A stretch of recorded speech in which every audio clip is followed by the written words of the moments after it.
you ever mess up, if you ever don't like how it sounded, or if you mess up and you start a sentence and you curse really bad after It's just switch. it's hot. It's the glisten. We all glisten. Always wanted to be hot. Oh my God. Right. Whenever y'all ready. Great. Well, all right. The three-member band is shown sitting on a wooden porch. Yvette Landry introduces the band. On the left is a white male, Richard Comeaux, who wears a blue collared shirt with gray dress shorts. He's playing the pedal steel guitar. In the middle, a white female, Yvette Landry, wears a black blouse and blue jeans. She is playing the guitar and is the lead vocalist. On the right is a white male, Beau Thomas, playing the fiddle. He wears a black collared shirt and blue jeans. I am Yvette Landry. This right here is Mr. Beau Thomas. And this right here is the wonderful Mr. Richard Comeaux. How's it going?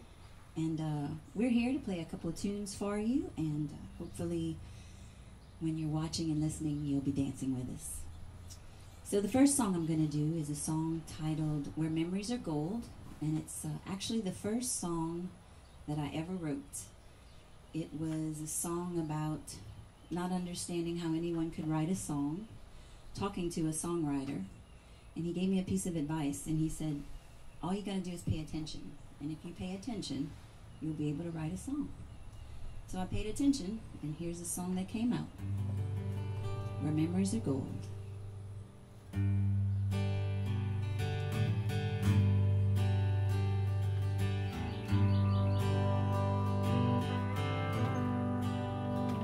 TV took the place of campfires and walking underneath the bright white stars,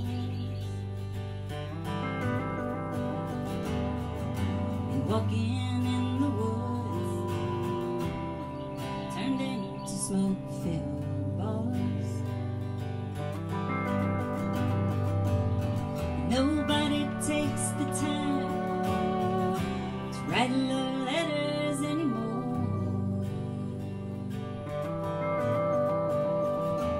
Guess the way things used to be means more now than it did before.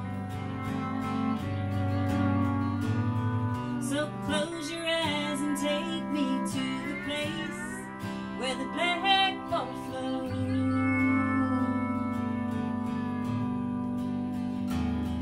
Back to a place and time where my memories are good.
Well, nobody knows their neighbors, visits with the folks on Sunday night,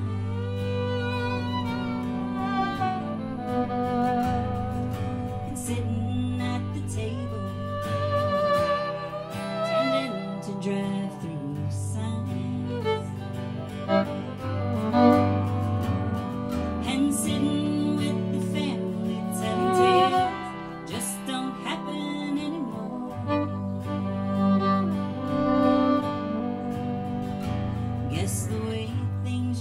means more now than it did before.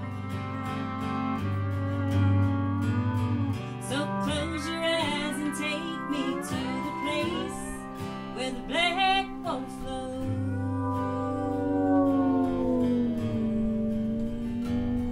Back to a place and time where my memories are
time where my memories are gone.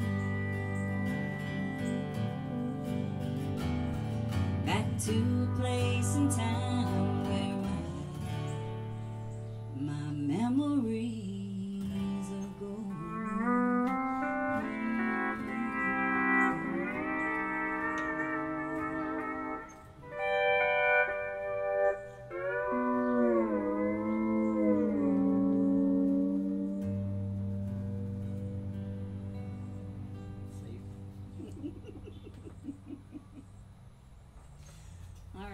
There you go. That was number one.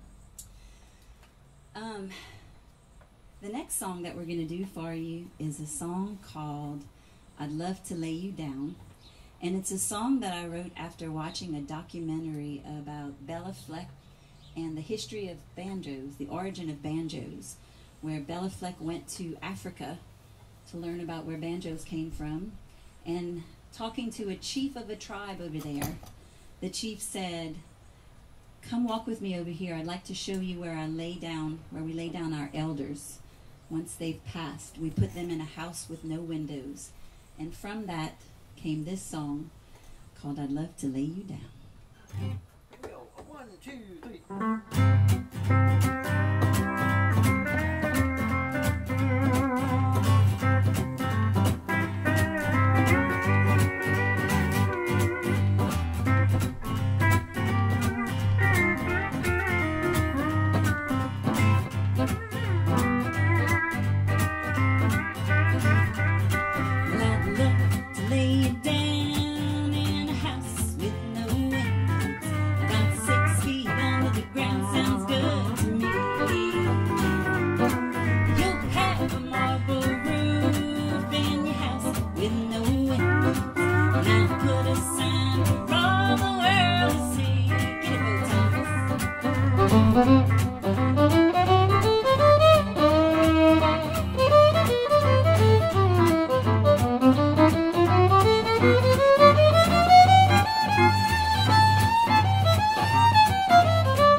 How y'all doing out there?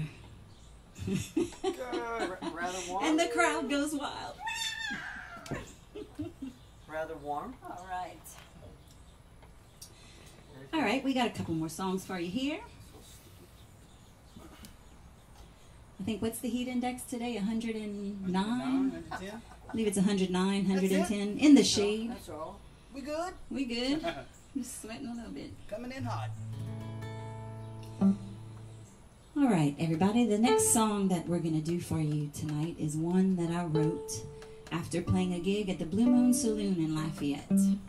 It's, I was one of the last people there tearing down my equipment and happened to look down at the bar area, and there was nobody else there except a couple, and they were sitting at the end of the bar, which got me to thinking, because I was paying attention. Right. It got me to thinking, what's their story, you know? Are they here on a date? Are they married? Are they just kind of hooking up? I don't know, you know? So on the way home, I gave it some thought, and I created a story for the couple at the end of the bar. And it's a little number called Friday Night Special.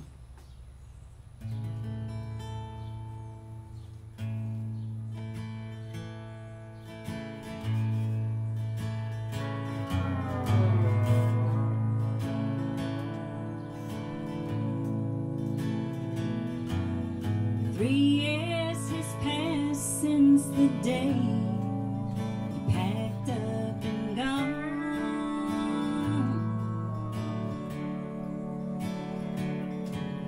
Sometimes a woman gets tired of living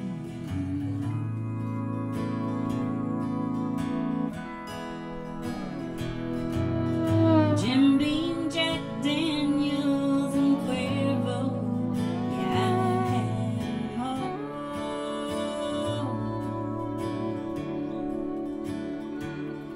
but they're only your friends till the clock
the deeper the pain, the harder the heart.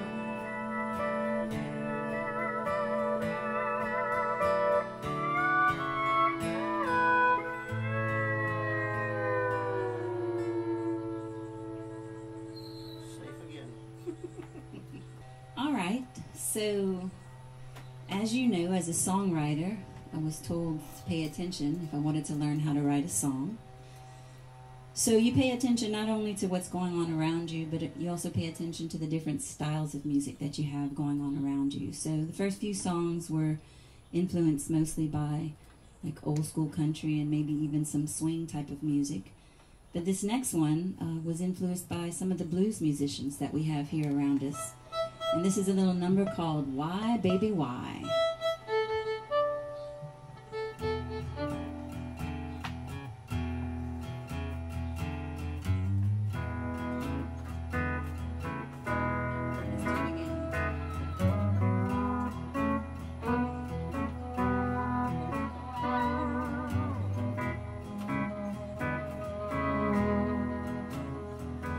I was walking down the street just the other day when that two-timing woman took my man away. I said, why, baby, why? I said, why, baby, why? I said, why, baby, why? Why you treat me that way? Make 'em cry, Bo.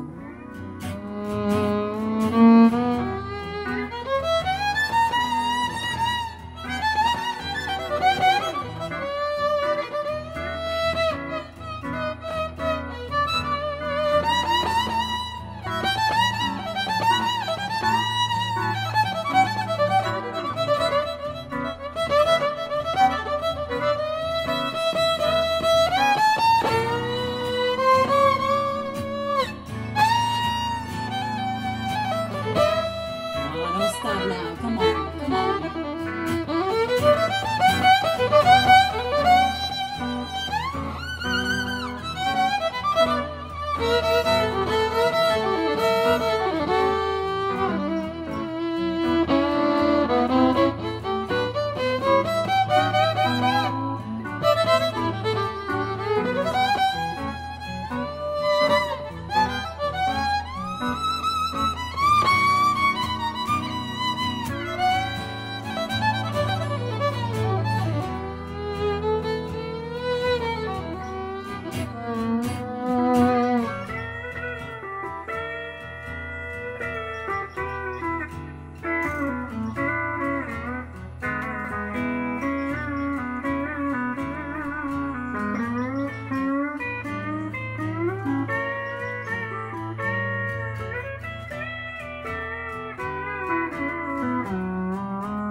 What you count? All right, so we 1, 2, can't 3, 4, 1.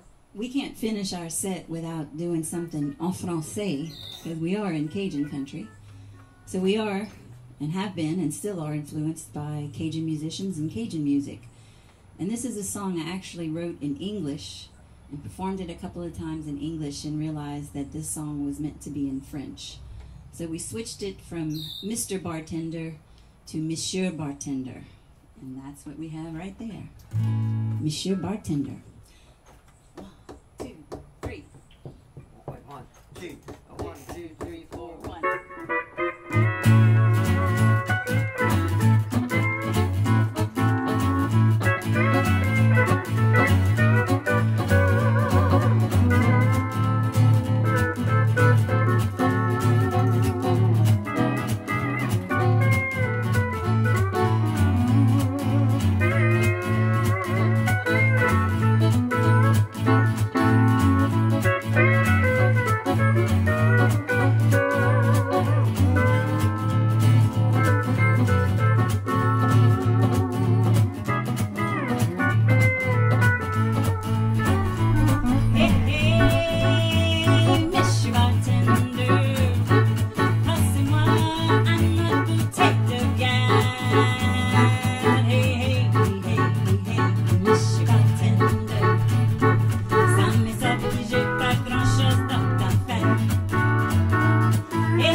Je vais rester toute la nuit.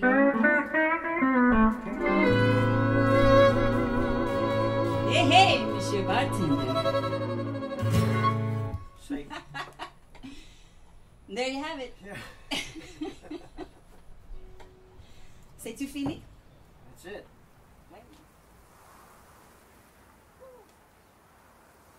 The Yvette Landry Trio is shown being interviewed by Dr. Shane Rasmussen. Dr. Rasmussen, a white male with glasses, wears a mask, an orange plaid long-sleeve button-up shirt, and black dress pants. The interview takes place on a wooden porch. We're here in Breaux Bridge, Louisiana, with the Yvette Landry Trio. And if we could begin by having to introduce yourselves. My name is Beau Thomas. I'm Yvette Landry. Hello, I'm Richard Comeaux from here in Breaux Bridge. So you're from Breaux Bridge. Are you in Abbeville? Yes, that's where I'm from. Okay. Born and raised. All right. How does your sound? How is it? I mean, you play a variety. You know, you play the bluesy numbers. You play the country songs, which often tend to have a bluesy tinge to them. I think it's influenced by that instrument there. That pedal steel kind of gives it that slightly melancholy sound sometimes. But you also play the kind of the more mainstream Cajun sounds. How would you say that Southern Louisiana culture affects all of your music? Well, I guess in terms of us, you know, Richard's dad grew up playing Cajun music, so he had that growing up.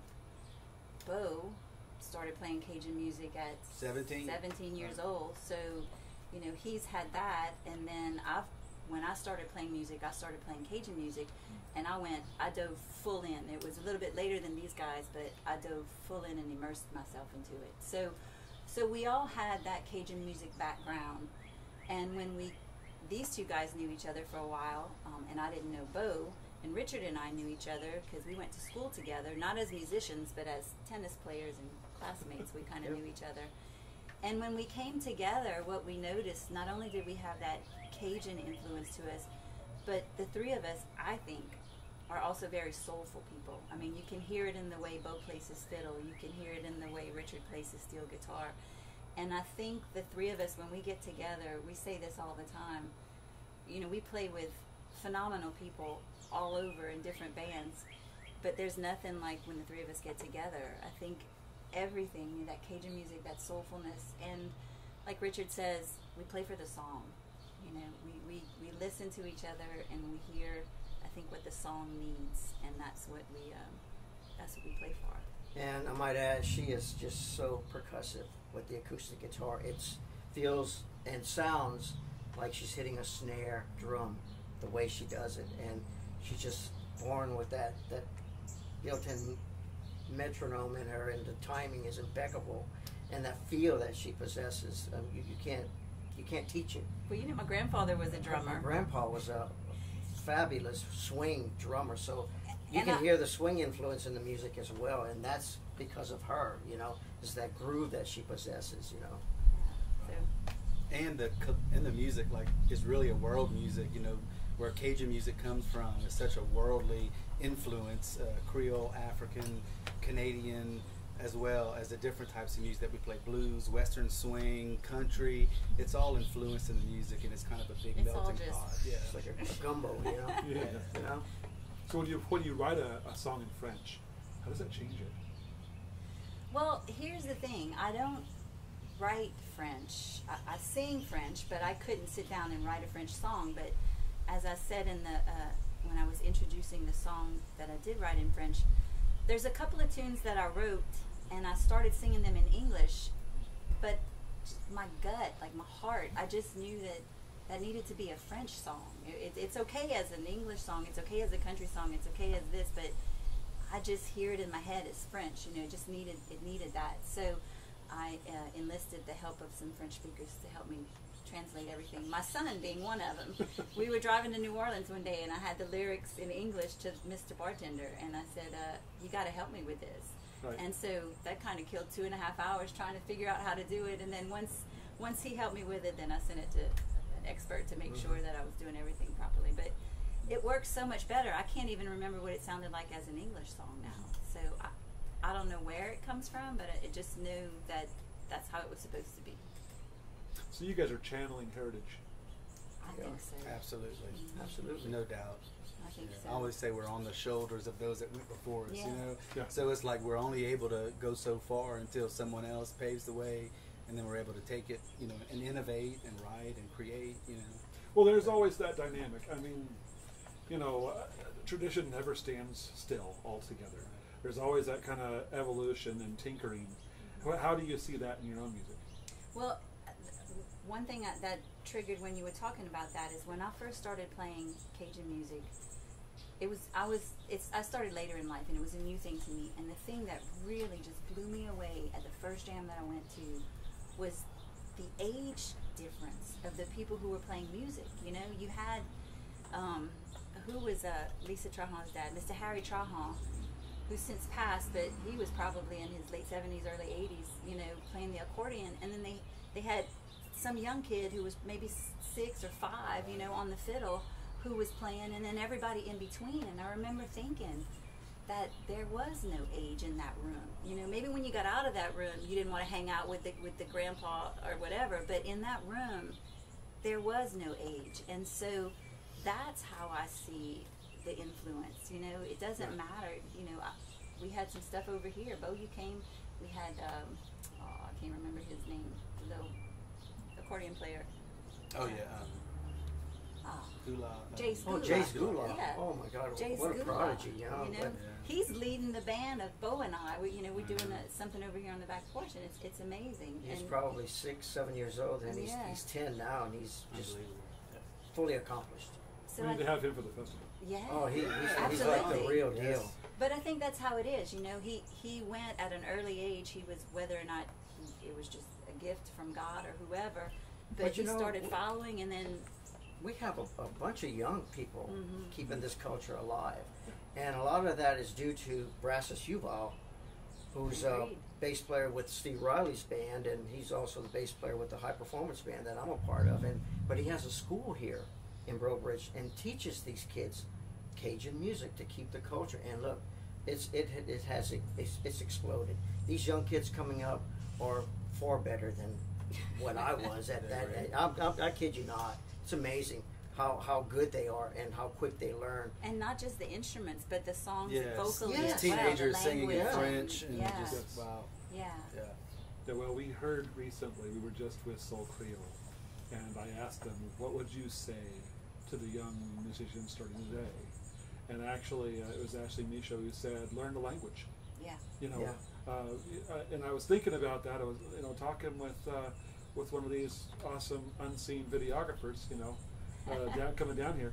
If you want to know how people think, learn the way they speak, learn their idioms, Yeah. learn the, just the small little things that they say to each other informally, Right. and that makes such the difference. Yeah. So I grew up saying little idioms like that, little things, and I never realized that they were French. I just thought they were English words until later in life, and I went, oh, that was French. Wow. That's what, God Yeah. they don't. Yeah. That's not English, that's Yeah. French. Yeah. Exactly. But yeah, there's no fear in the young ones, and there's no selfishness in the older ones that I that's true. find. Everybody is willing to just share Share. back and forth. I have a son coming up. He's 31 now, and I had an extra steel guitar. I gave him. It's not 2 years. Got to hear. Yeah. He's just picking it up. He's born with that magic ear. Yeah. Plus the beauty of YouTube now. He sees how it's done. Compared to the way I learned. I had learned on a record, spinning a record, going back and forth trying to emulate these little right. nuances or whatever. But man, he learned guitar first, all on his own. And he said, "Dad, I think I'm ready to try this." Well, lo and behold, it's only a year and a half, maybe a year and 3/4, and he's got it, man. He's really picking it up quick. And something like this, it takes years to get this, Yes. the hands. But he's really getting it, man. So proud of him, The coordination's hard. Very. Yes. Yeah. And yet I've heard Yvette say that, so few people are now playing that instrument, especially in Cajun music. Yeah. Because it is difficult to master. The way you are playing it, it's not something that's ancillary. Like you hear in a lot of country songs. It's just kind of ancillary. It's just kind of, here it is over here. Yours is foundational. It's all the way through the song. Well, Well, that's what makes it good about us too, and that's why I love. One of the things that I thought when I first started playing with Richard was, like you just said, why isn't he up front? Why isn't he? Why is he just playing a few notes on this song? So when we got together, I'm just the chunker, you know. I just kind of keep that beat and then let him. She just lets me play. Let him go. And you spend the years just like Beau or anybody with an instrument. You spend years at your house in a corner, and you learn things. And sometimes you never get a chance to play these things because you, among other players or whatever in a band. But in this case, she likes says, "Take it, T," and so T takes it, and wherever it goes, I don't know where it's gone, but it's going somewhere. It's the same thing with Beau too. You know, I mean, these guys. It's when we first started talking about doing a duo together. Yeah. Rich was like, I don't know, a steel guitar and just a guitar. I don't know if that would work or not. And then, well, she puts her camera filming one night, and after the gig, she forwards me what she taped, and I'm listening to this, and my eyes got big, and my mouth did.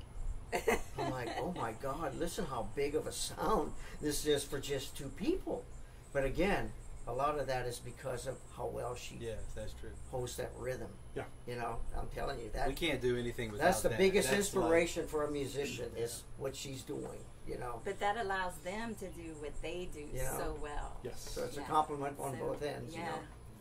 Well, I remember the first time I met, very, very fleetingly, I met Beau. You were playing on the main stage in Prather at the NSU Folk Festival. And I said, where were you at the, at the fiddle championship? You could have taken it.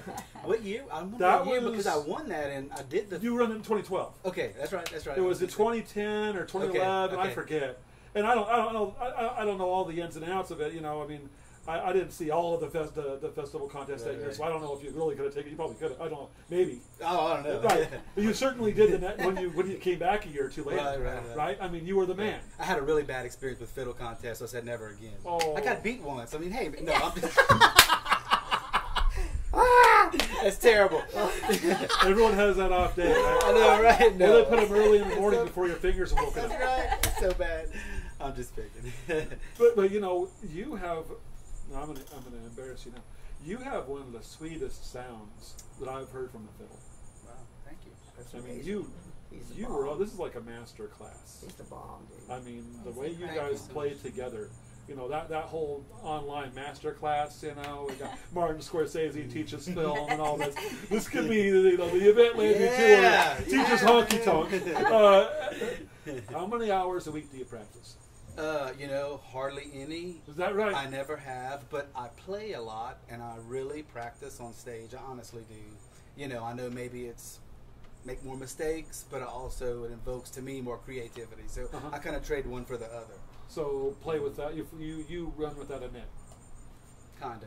Well, when the gigs were there, and we were playing a lot, Beau might have been playing 6 You didn't have time to 8 to practice. to 10 times a week. That's a lot. So, when you're playing that much, you don't really need to practice. Right. That is your Now, practice. I will tell you, during this time where we had the quarantine and downtime, I did practice. I played for myself. I wasn't practicing so much other than just, I enjoy playing, so I missed it, so I played. But now ask that question to this one, because you get a completely That's different right. answer. I play every day, every day, and sometimes wake up at 2 in the morning and get up and go play.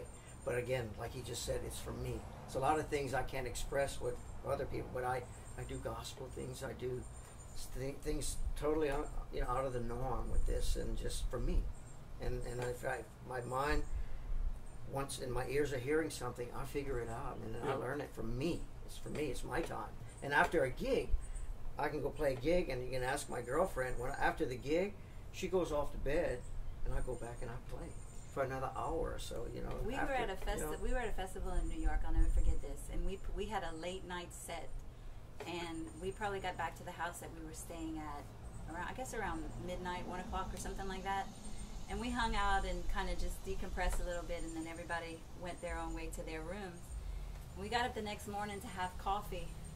This one was still at his steel guitar. It was like 5 in the morning. It's a drug for me. He was still playing. I just love to play. And I'm thinking, I was wondering, did you get up early to play, or did you not go to bed? And then I realized he just hadn't gone to bed. He just kept on playing and playing and playing and playing.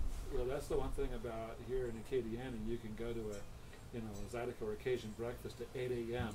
and people will show up to dance. Oh, yeah. to a live band. And you dance too. Yes, Yes. I brought a great guitar player, Bill Kirchin. He's known as the Titan of the Telecaster, but he came over here one day and I brought him to the Zydeco breakfast. And we walked in and he's looking around like that, and there's a band going, people are drinking, people are dancing, sweating, you know, the whole thing.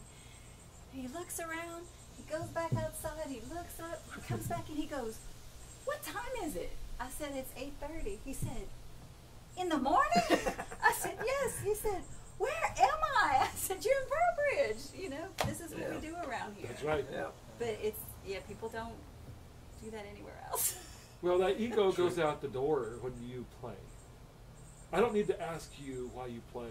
I mean, you know, I know what it's like as a musician. You're not making trillions of dollars. You have your day jobs and all that, I'm assuming. I'll tell you why you play. I could see it. It's the passion. Yeah. The burning passion. You were just loving it up here. Yeah. There was the joy. Yeah. You know, it infused even the songs that were, you know, bluesy or sometimes downright melancholy with the lyrics, and yet so many of the Cajun songs or the country songs that come out of Acadiana with that Cajun infusion, there's this almost reconciliation of emotion. You know, the lyrics are kind of sad. You know, she went away, you know, drink was involved, etc. But I'm kind of singing it in a pretty happy way. The first time I was playing at a gig with the Lafayette Rhythm Devils on bass. That was my first band. And we were playing this song. I mean, it was just made you feel so good, and people were dancing. And I remember telling Randy Vadrine, I said, "Man, I love that song. It just makes me so happy." And he looked at me and said, "Really?" I said, "Yes." And he said, "Do you know what it says?" I said, "No." He said, "Wow." Just like it. Sorry, The Randy. daddy died. The milk cow is dead in the pasture. The children are starving to death. And he's giving it, and I said, "Are you serious?" And he said, "Yes." I said, "But it's exactly like you said. It Yeah. just makes you Music, feel yeah. so. You want to go dance. You want to Yeah. go dance. Yeah. Things are horrible. Let's dance Let's anyway. dance. Right, Yeah. It's kind of an antidote. Yeah. You know. That's it. That's it. So you published some books. I have You have. 3. I know. So the 2 children's books, Yes. and just give us a sense of those real quick. So my first children's book is entitled The Ghost Tree. And it's a story that I told some little boys up in Maine about Asian land. They had never been to Louisiana before. They had never heard of a Cajun before. So when I went up to play a gig over there, I was staying at their house, and they kept asking me about Asian land. And I thought that was hilarious. So I didn't know what kind of story to tell them, so I made up a story about this oak tree. We happen to have the second largest oak tree in the state of Louisiana at my grandparents' home. And I was trying to think, you know, what kind of story could you tell 2 little boys that were 5 and 6, 7 years old? And I said, oh, how about a tree in the swamp that if you go in the swamp and you come in touch with it, it comes to life and it turns you into stone and it eats you. So that's what the first tree, the ghost tree, is about.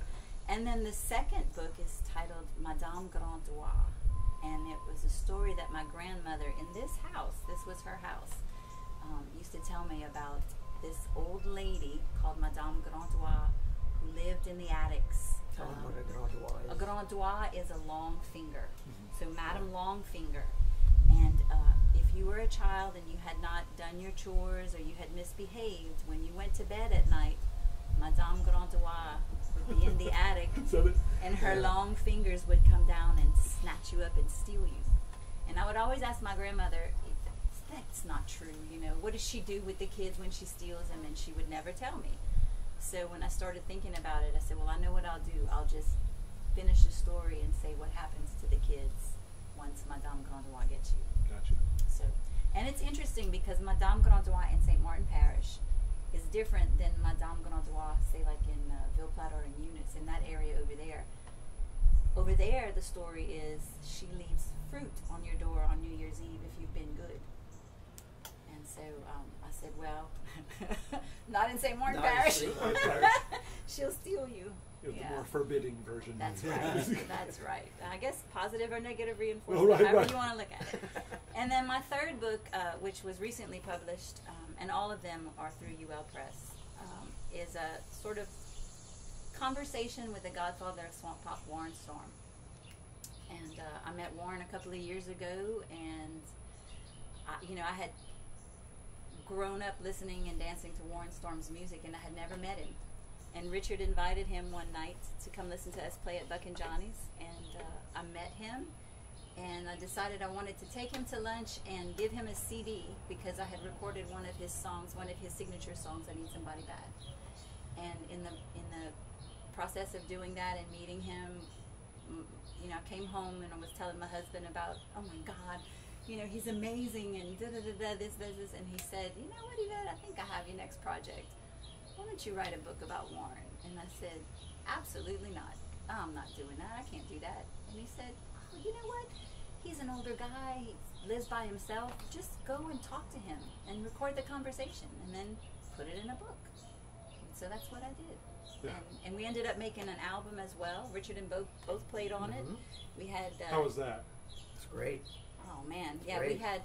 Had some heavy hitters on there, man. We did. We had Eric Adcock on piano, Roddy Romero on guitar, Sonny Landreth came, Sonny. we had Richard Beau, we had Gary Uzey on drums, we had Chris French on bass, Mark Broussard sang. We also had John Fogerty Yeah. of Creedence Clearwater Revival sang a duet with Warren on that record as well. Yeah. So, yeah. That is awesome. Yeah. So you remarked about how you pay attention.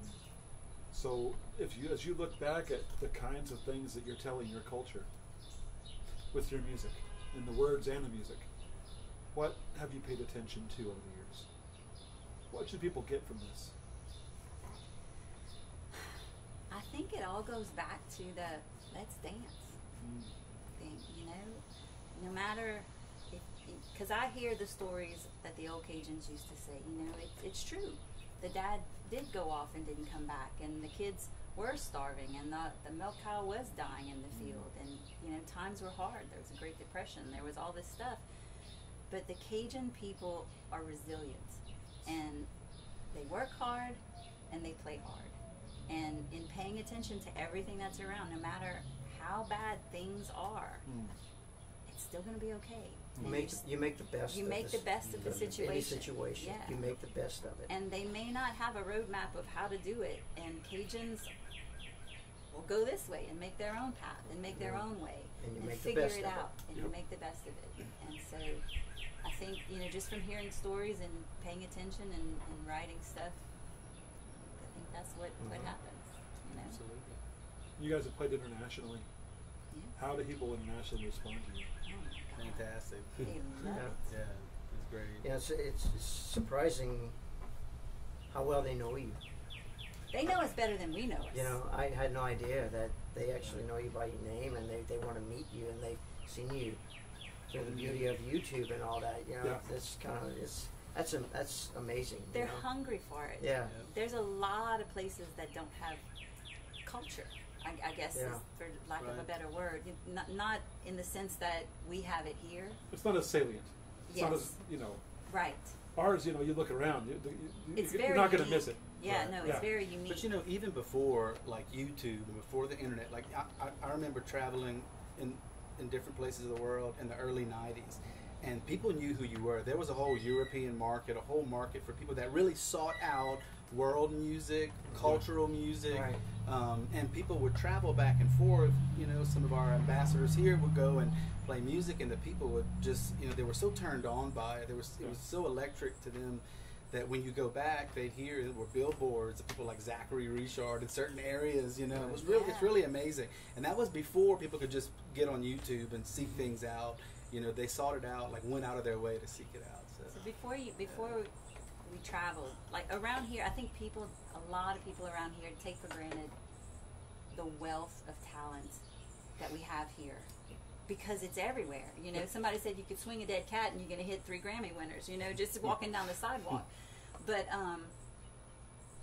when you go outside of our little bubble over here, people they are floored, you know, especially when they come in here. I remember we were playing one time in Sonny Landreth. We were at a little restaurant in Breaux Bridge, and Sonny Landreth and you, it was me, you, and Sonny playing in the corner, and this couple walked in from New York or somewhere, and and I read their lips, and the guy goes, "That's Sonny Landreth." And so, you know, we're playing our song, and when the song finished, they walked up to us, and they had his wallet, and he said, "What's the cover? What do we pay?"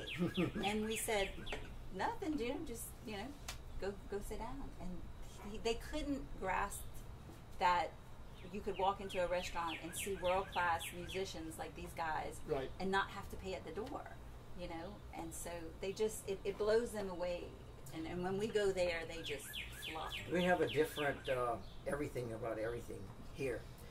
What I mean by that is that back in the mid-'90s, I was part of a country group from here in Acadiana, a really good country group, and we got lucky and got signed to Capitol Records and did the whole thing, the recording, the videos, and all that. Well, before we got signed, the president of the label and his entourage came down to scope this culture of what we had and listen to us play and all that, and they were amazed. And then they did a big interview. Entertainment Tonight came down and they interviewed the president of the label, and he says, "If y'all haven't been down to Louisiana, South Louisiana, y'all need to go." He said, "What I mean by that, it's a country within the country." He said they have their own everything. The music, the language, the food, it's a culture. And you don't see that anywhere else in the country, you know? Because I've seen what goes on away from here. It's not even close. Got great players, but come to the soul where where it's really deep in the soul, they don't have that. Yeah. Good players, very mechanical, but when it comes to pouring that soul out, that true feeling, that really, really good, it's not. It's here. Yeah. It's here. These guys You can know? they can attest to when you go play somewhere else. I remember the first time I went up to, I think, Wisconsin or I don't know, Chicago, something like that. We were playing in a theater setting, and we're used to playing dances, you know, where nobody's really paying attention to you. They're dancing, they're talking, they're socializing, they're doing that stuff. And I remember getting on stage and we're playing, you know, we're kicking butt, doing our stuff, and everybody's just sitting in their seats.